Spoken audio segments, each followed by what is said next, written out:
The porch light flickered as I stepped outside, drawn by the frantic tapping against my window.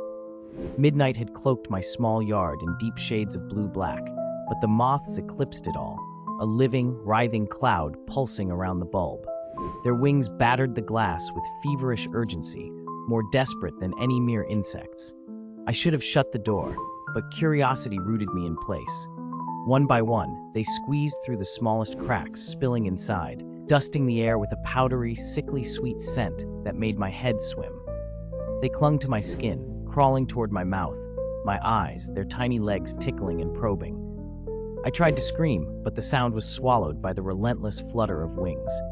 My vision blurred, darkness thickening as a shape formed in the swarm, a tall, thin silhouette, its eyes glowing faintly, its smile impossibly wide and cruel. "You left the light on for me," it whispered, a voice like 1,000 fluttering wings. My body froze as it reached out, moths pouring into my mouth, nose, ears. The last thing I felt was the sensation of wings unfurling beneath my skin, eager to escape at the next midnight.